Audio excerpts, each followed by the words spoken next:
every time I don't turn my mic on. Oh my gosh. I had an amazing opening line that I practiced last night in the hotel. That was horrible. I was going to say, every time I visit Liberty, I call my wife and tell her we have to send our kids there. And there's two reasons. One is flying into the Lynchburg airport is an adventure. Have you been to that airport? That's probably a silly question. There's not an international airport you haven't told me about. I've just gone to the small one, but I love that airport, and I know what you're thinking. I probably have my own plane. I don't have my own plane. Don't be fooled by this belt. It's two-sided. One side's black, one side's brown. It's like two belts in one. Started at the bottom, now the whole belt's here. Oh, yeah. But I don't have my own plane, so I fly to the Liberty Lynchburg airport, and you fly on those prop planes with the turboprop. Have you seen that? It's like, imagine if you took a ceiling fan off the ceiling and put it on a plane. That's what it feels like. And when you fly one of those, you remember that flight is a miracle. Like, it reminds you that that's a crazy thing we're doing because you have to fight your way into the air, and then you kind of fight your way back down. And I love that airport because when you try to fly out, if something's wrong, it's just kind of closed. There's not another terminal. The first time I visited, they were like, hey, the plane's broke. I was like, well, that sounds technical. Broke. And they said, well, we could fly you out of Roanoke.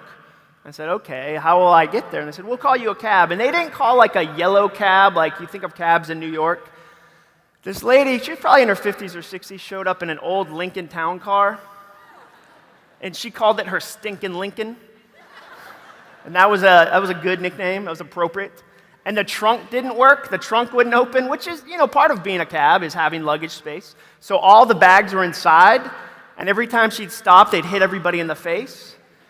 And we told her, hey, we've got to make our flight. We'll give you a $20 tip if you get there. And she wanted that $20. And she slammed on the gas, and she was saying stuff like, folks don't want to live like all these curvy roads. It was like Fast and the Furious Liberty. It was terrifying. But we made it. And the other reason I love coming here is that it's always something new.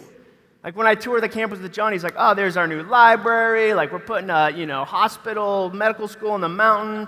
There's a factory. It's our trampoline factory.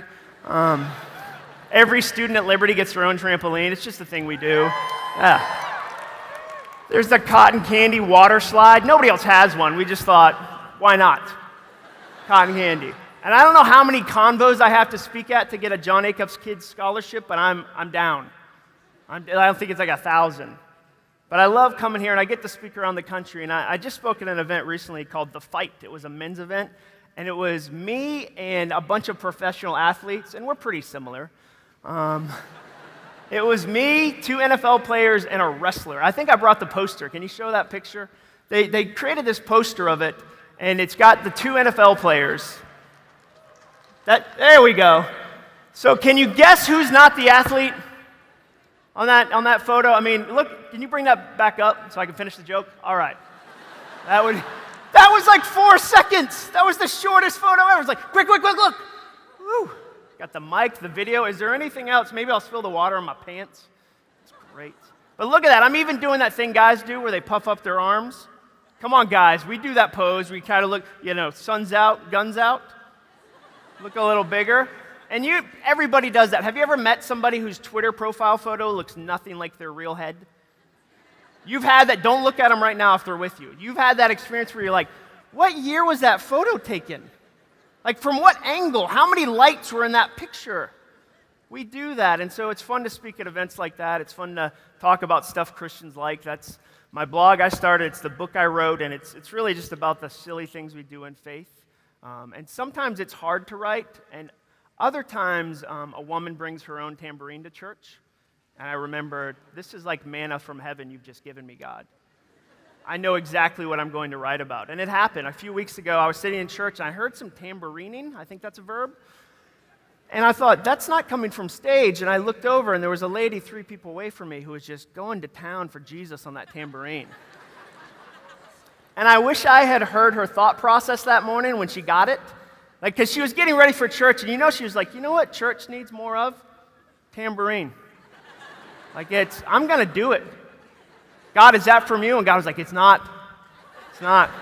Don't throw me under the bus like that. And she said, I'm doing it for Jesus. And she walked in, and it was fine on the fast songs. Like, she didn't have the greatest rhythm. But on the slow songs, that was where it was awkward, because we'd be like, we love, like, mercy tree. And she'd be like, dang, dang, dang, dang, dang. And she started doing this thing where she would play us out of songs. Like, at the end of the song, she'd go, cha. And again, I took notes. As soon as I saw her, I started writing notes. My wife said, you just wrote a post. And I said, yes, that was from manna. That is great that he gave me that. And so I've been writing this site and writing funny things. I still live in Nashville, and Nashville's fun because we have a lot of hipsters. And I don't know about here, but are people wearing like crazy jeans that have like designs on them? Like in Nashville, the back pocket is like bejeweled and bedazzled. Like it tells a story on that back pocket. And you see it, and you're like, what happened? Did the ring get back to Mordor? I got to see the front of that man's jeans. Those aren't jeans. That's a denim epic. That's a dungaree adventure he's wearing.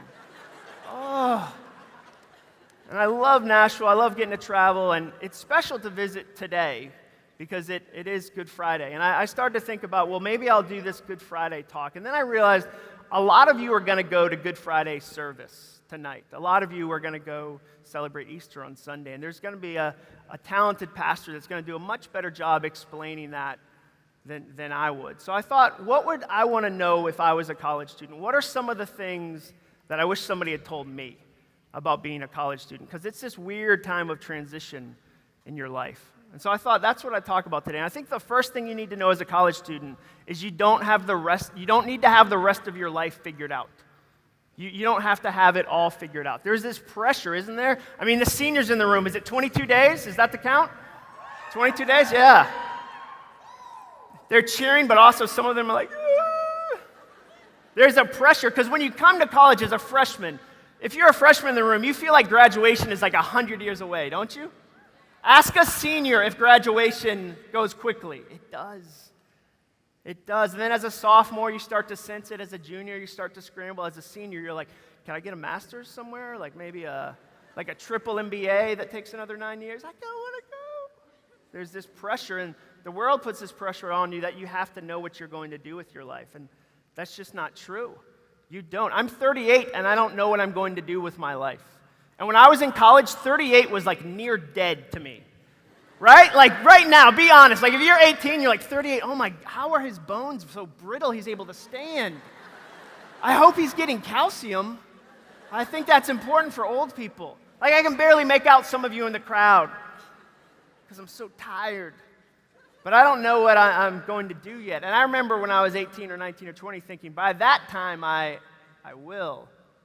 But the reality is nobody who's successful and honest would tell you that in college they knew exactly where their life is going to go. There's a name for people who tell you, oh, I knew exactly what I was going to do when I was 21. That name is liar. No, you didn't. I mean, the wrestler, I spoke at this event with a wrestler, and I think I have a picture of he and I posing, and we can leave that up for a couple seconds. So this is the wrestler. Look at the size of his fist. Like his fist is the size, and I don't look tough doing this. Like he looks like he's going to kill a man. I'm like, yay, words, I write. I think I'm even wearing this coat. I own one coat. Yay. And I asked him, I said, did you always know you were going to be a wrestler?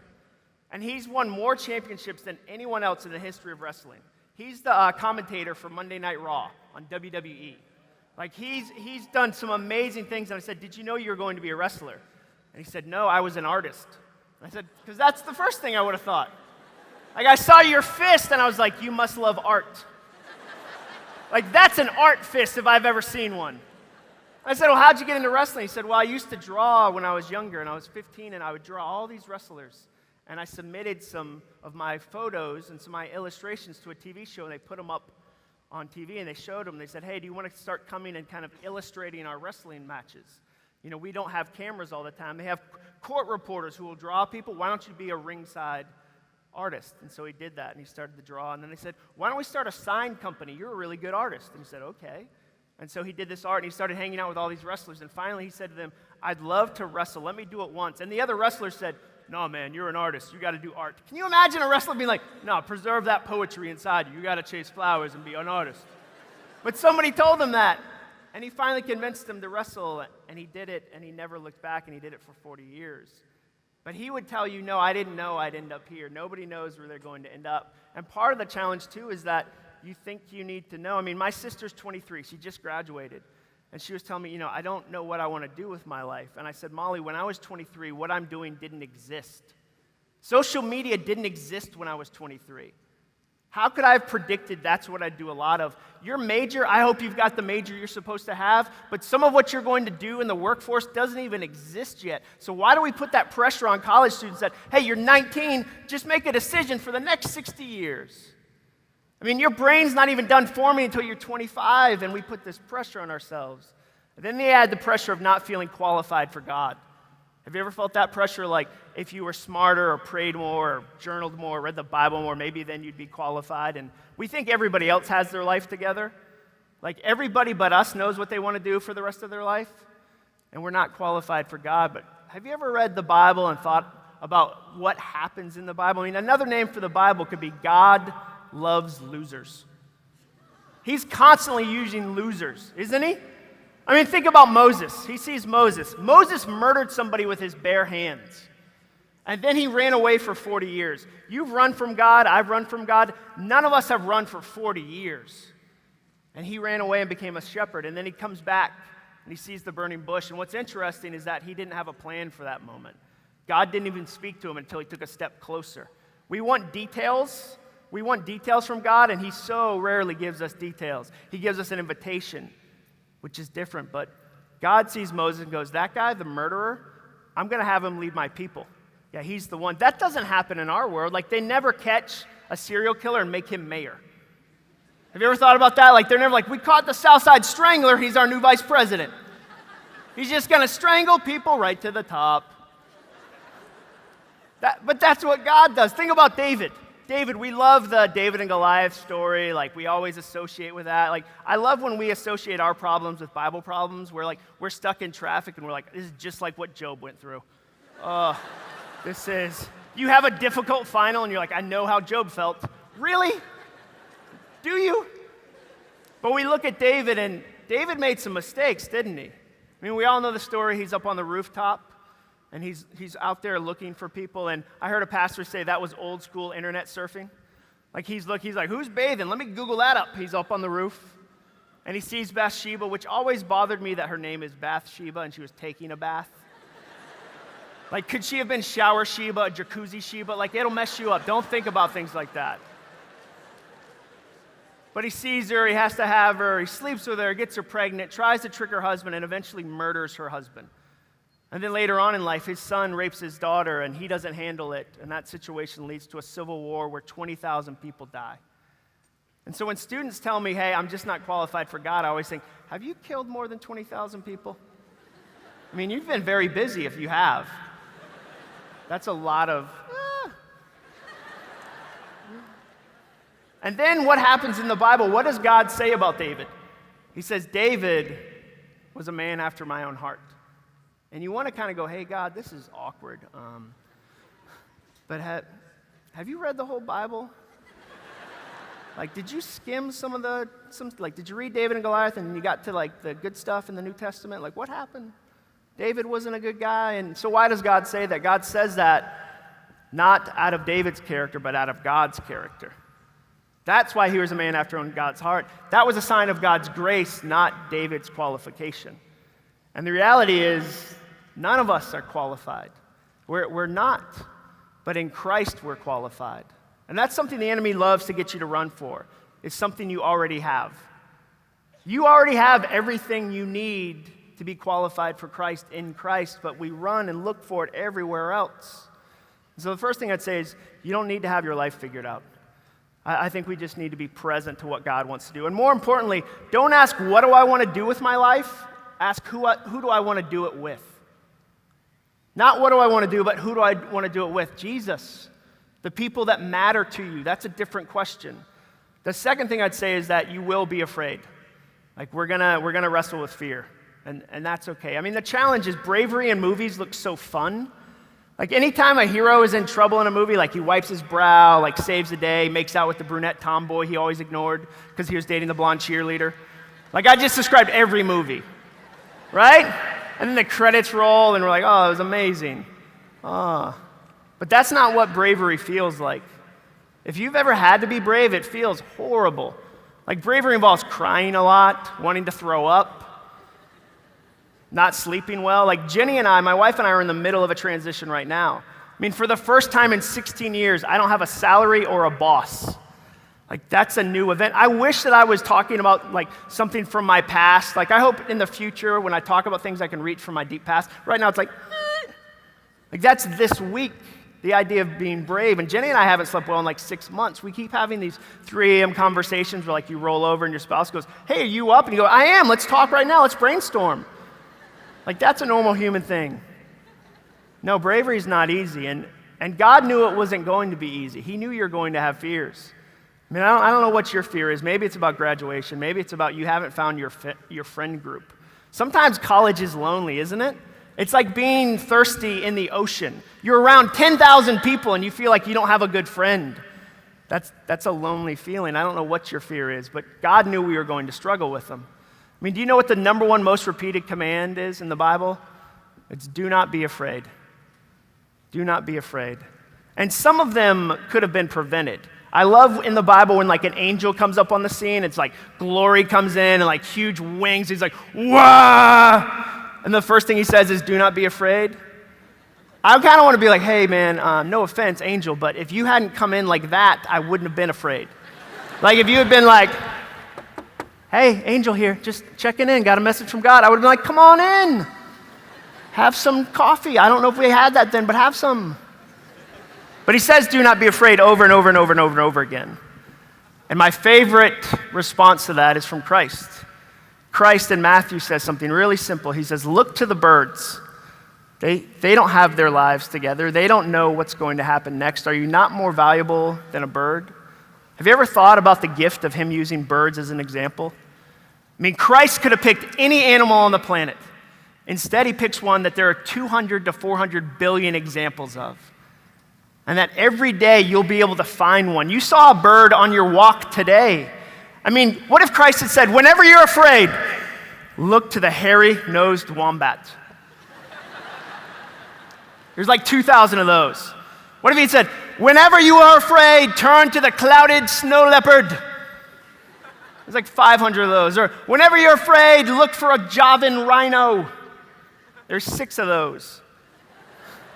And then you get ready for your final and you're scared and you go, I'm gonna do what Christ said. Does anybody know where there's a Javan rhino? Do we have one? Is there a Liberty Zoo yet? Is there? Johnny Moore, do we have a Javan rhino? No. Instead, what does he say? He says, look to the birds. And he gives us an example you're going to see every day of your life. And we miss it because it's small. It's this tiny bit of punctuation in our day. So I'd say don't worry about fear. It's going to show up. Being afraid isn't failure. Staying afraid is. And they're different. And the other thing you have to remember is that fear and regret aren't the same things. They're not. Regret lasts a lot longer than fear. Regret has a longer shelf life. There are some things that God's kind of inviting you to do right now in your college career that you're afraid to do, and if you don't do them, you will regret not doing them. And so what I had to come to in my own life is that I'd rather face the fear of today than the regret of forever. And they're different. So you're going to be afraid, and that's okay. Look to the birds. And the last thing I'd say is be patient. Go slow. You know, I know you guys had Bob Goff speak a couple weeks ago, and he's amazing, isn't he? I mean, that guy's like a 6'5" walking hug. Like, he is just so, like, and he tells the craziest stories, and people always ask me, like, are they true? Like, they're true. I mean, I've heard him say before that when world leaders fly to his lodge that he has on the island, he'll have their country's flag flying over the house as a tribute. He once picked me up from the airport, and as we were driving over, I noticed that the state flag of Tennessee was flying over his house. Like, where does he keep the flags? Do you ever think about that? Like, how big is Bob Goff's flag warehouse? That he has Tennessee and, like, Guam. That's a big flag collection. I'd love to see the people who own a flag store are like, sweet, Bob Goff is coming in. And he does amazing things, doesn't he? He's always going to Uganda or like doing island things or like these crazy stories, and they're true. That's how he really is. And all my friends right now want to be Bob Goff, just without that whole be a successful lawyer for 30 years first thing. Oh, that takes forever. I want to be Bob Goff without having gone to law school or grinding or working, but let me tell you, those two things are connected. Life moves at a smart pace. God moves us at the right pace. I love that we try to rush the guy who invented time. Have you ever thought about the absurdity of that? You're like, God, I got this. I think it needs to be a little faster. Like, it needs to be a little faster. And we don't want to deal with the realities of this. Here's the reality. Your first job out of college will not be your best job. I hope it's not. I don't want you to peak at 23. And then you hate the next years of your life and you always look back to the glory days of that first job. No, your first job is to learn how to have a job. It's weird. Like, you go from having a ton of days off to 10. That's a hard lesson. You've got to learn that. We've got to be patient. We've got to see the connection between hustling and working hard and these things God calls us on. But we put this pressure on our 20-year-olds, our 22-year-olds, and go, you can do anything for God. And then you're 24 and you work at a customer call center and you're like, I'm failing God. It's not happening fast enough. I mean, yesterday I got to announce that I just signed a new book deal with Penguin, which is bonkers because Penguin publishes people like Mark Twain. Like, that's crazy to me. That was really exciting. It was also the 16th year I've been writing professionally. It took me 12 years to publish my first book. If it takes you 10, you beat me by 2 years. That's fast. But we want God to hurry. We want him to rush, and he doesn't. And sometimes people ask me, how do you discern between what is God calling you to do something and what's the enemy calling you to do something? I think one of the ways is that I don't think the enemy ever says slow down. I don't think he ever says give it more time, think about it more, get more counsel. He says rush, rush, rush, faster, faster, faster. And we think that things should be moving quicker. And we want them to be moving quicker. I mean, I'll meet people and I go, I think it's just time to change jobs. I'm just so tired of this job. And I go, how long have you been there? 6 months. 6 whole months. Oh, the work you've put in. That's half a year. You should write a book about that experience. But that's the pressure. We think we're always going to win. And like, some things in life are going to fail. That's part of life. My wife asked me that the other day. She said, hey, what if the next thing you try just fails miserably? And I was like, that's a fun conversation opener. How about a little more Proverbs 31? Never say that to your wife. Never, never. Men in the room, never reference Proverbs 31, okay? It's a good lesson. And if you ever come in and she's mad dishwashing, walk out. Like, if she's scrubbing that dish and she's like praying like, Jesus, I just don't, like, that is not your moment. You need to moonwalk out of there and be like, oh. I've been married 13 years. I'm wicked wise. I know a lot of things right now. But she said, hey, what if the next thing fails? And we don't like to talk about that sometimes in Christianity. We have this idea that, like, you just go up. Like, especially pastors. If you're going to be a pastor in the room, the expectation for you right now is you plant a church with, like, a cool name that sounds like a clothing store. Like, I don't know, like Generation 18-2 or something. And people are like, do I get jeans there or Jesus? It's very confusing. So you plant that. You plan it, and then, like, you do, like, 10,000 baptisms, and then, like, you write a book, and you speak at a big Christian conference. It's like, woo! No, that's not how life works. Like, one day you're the cool church, and another day you're not. And then another day you're back to the cool church, and another day you're not. Life is like this. And Jenny asked me that, and this is what I thought. She said, what if the next thing fails? And in my head, my first two responses were, they won't fail. Why would they fail? And my second was, I'll just work harder. And then, like, later, I felt like Jesus was like, how come no response was, I have Jesus? Like, how come your effort was both responses? And I think that gets back to that idea of what do I want to do with my life versus who am I going to do it with? I mean, this is a weird season for me. You know, I write books about having a dream job, and I don't have a job. That's weird, isn't it? I mean, I feel a little like a diet author who's like, deuce and a half, riding a rascal scooter for the turning radius. Or like maybe a marriage author who wrote 5 love languages and just got my 5th divorce in Vegas. Like, there's tension. I'm in transition, and so are you guys. And the thing I want to leave you with about transition is that Easter, everything in the Bible is this invitation, an invitation to be closer to Christ, an invitation to be part of his story. Don't put that pressure on yourself that he needs you to do something or it won't happen. Here's the reality. God's going to do what God's going to do. I won't complete God. You won't complete God. He doesn't invite us into this story because he needs us. He invites us because he loves us. There's a very different thing. So I don't want you to put that pressure on yourself. I want you to remember something. God will never be handcuffed by your failures or unleashed by your successes. He won't be handcuffed by the times you mess up. He's God, and he calls us back into that. And he won't be unleashed by these successes. And if you're a senior in the room, the last thing I'd say to the seniors, if God feels quiet right now, because when I went to college, went to Stanford University, there was this pressure of kind of like ring before spring, like you had to find a lady fast, because there's this idea of like there's none in the rest of the world, like they're only here. Like, and when I get my diploma, I go to this wilderness where there's no single people. Like, this is my chance. So, like, you're at graduation, like, I could date her. Hey, you want to get engaged? You want to, like, a ring thing? I'll court you for, like, an hour during the ceremony? Okay. There's this pressure. And sometimes in the midst of graduation, you think, God's not speaking to me right now. God feels quiet. He hasn't told me what's going to happen next. And when God is quiet in our life, the first thing we think is, he's mad. He's frustrated. We didn't do college right. He's disappointed. But there's a different side of silence, and it's one I love in the prodigal son story. And it's a story I've talked about every time I've been here. You know the story. The son comes home from wrecking his life, and the father throws him a party. And the crazy thing about that story is that the father never talks to him one time. He doesn't say a single word to the son. When he gives him the money, he doesn't say anything. When he comes home, he doesn't say anything. He embraces him and then turns and talks to the servants. So if you're a senior right now and it feels like God's quiet, don't rush to that definition that it's because he's unhappy. Maybe he's got you embraced and he's just too busy planning your party. Can you imagine a God like that? A God that in silence works that way? Because that's the God we get, and that's what Easter was about. Let's pray. Lord, thanks for the chance to do things like this in spaces like this. We joke about the growth at Liberty, but it's not an accident. It's a gift. And I pray that Liberty would continue to steward that gift the way you want them to. And Lord, what an exciting time to be a student, stepping out into the first generation of the internet. Nobody's done that before. These are pioneers in that. I pray that whether you're a freshman or a senior, you know you have a God that knows exactly where you're going, and you don't need to. You just need to know who you're going there with. Amen. Thanks, guys.